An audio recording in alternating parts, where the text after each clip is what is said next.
All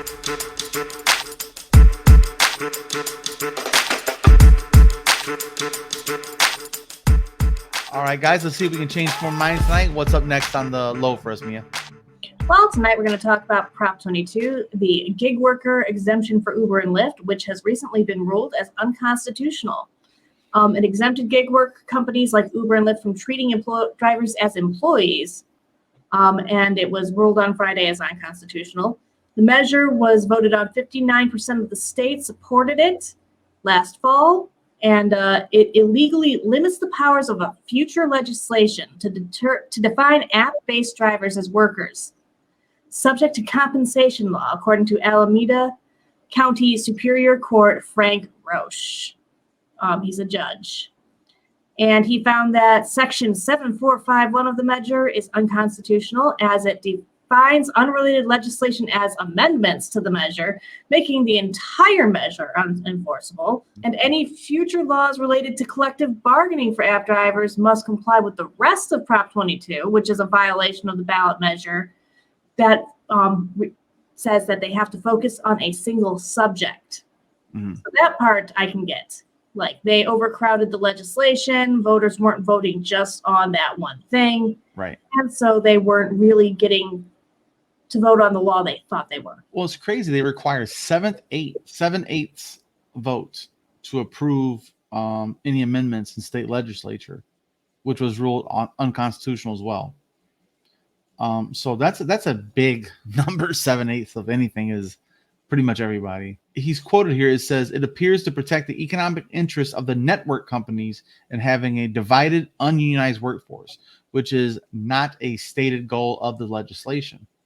So this judge seems to be on the side of the people, the working people, saying, hey, man, you guys are exploiting these people and not providing them benefits when they're working full-time hours. And Uber, Lyft, DoorDash, Instacart poured in over $220 million to back Prop 22, persuading voters to keep drivers and delivery workers as independent contractors. Stanford law professor and former chairman of the National Labor Relations Board said he believes the ruling will stand on appeal because of the 7/8 rules, or 7/8 rule you were talking about. Yeah, so they're claiming it's an amendment without getting proper votes, first of all.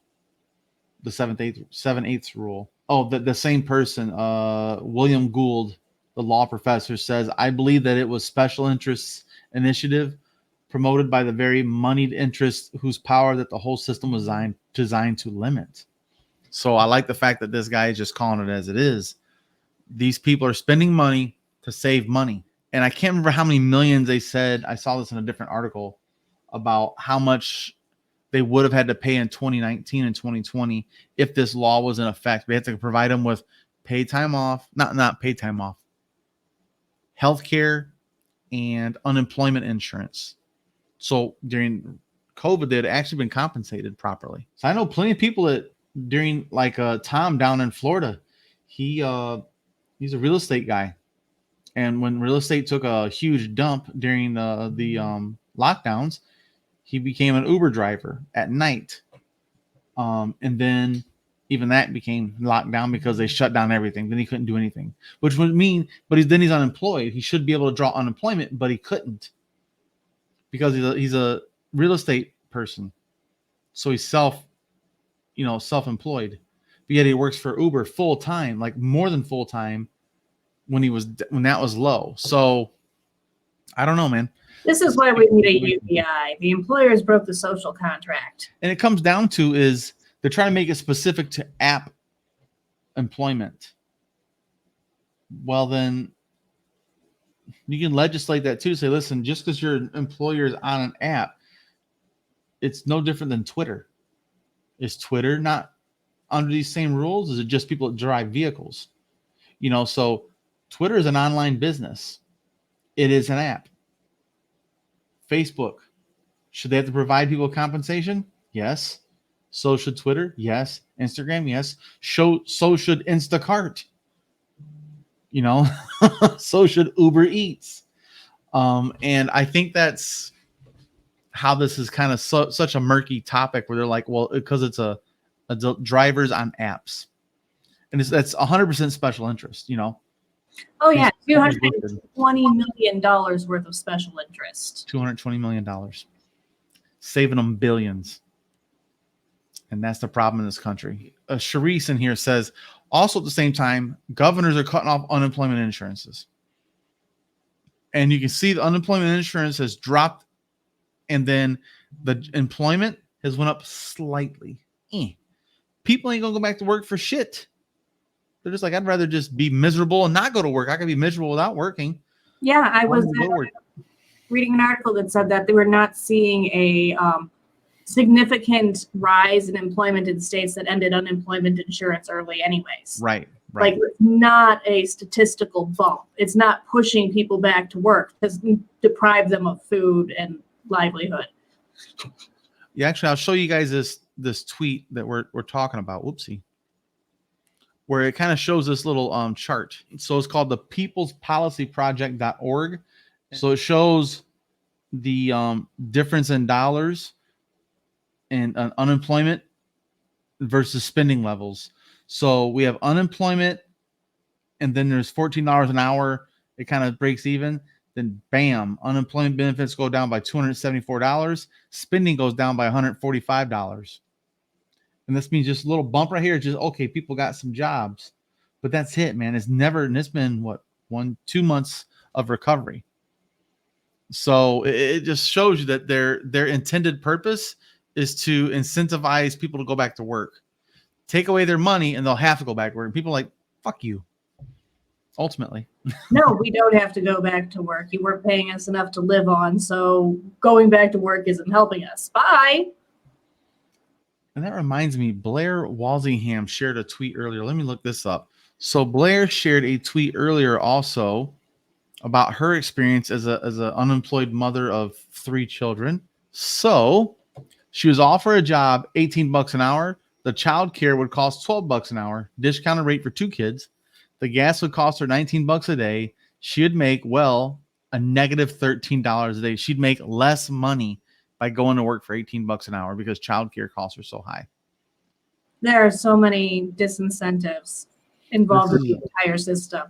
And you guys should go check out this full thread. She has quite a few rebuttals to people's questions on there, man. Here's her original tweet. My bad, guys. And then in this thread is quite a few back and forth with people asking questions and kind of, weeding it out. But this just goes to show you $18 an hour doesn't mean that if you got kids, you got to take the daycare. Yeah, especially if you're single or if you're in a situation where you have to care for a dependent who cannot be trusted elsewhere, like a adult with Alzheimer's or someone that you're caring for in the home, where you can't leave the home. Yeah. Well, and Elizabeth here also has a comment. She's here. Let's bring this up. I want people to see this. She's been seeing that many companies that have been help wanted signs aren't really hiring, is somehow connected to not having to pay back the PPE loans from the government. And it's not a worker shortage, it's a pay shortage. Yeah, so this Prop 22 deal, I think that was just California. That is just California, yeah. But that's one of the wonderful things about the U.S. legal system is precedence doesn't matter where it came from. Yep, they use it across the board. $220 million buys a lot of people's thoughts and ideas and manipulates people, and they use ads and literature, emails, all kinds of silly shit to say it's not right. We're gonna you don't want to lay us off. You don't want us to lay them off, do you? They're not laying them off. Right. This is typical misinformation. Where they're like, okay, there's a shortage of workers.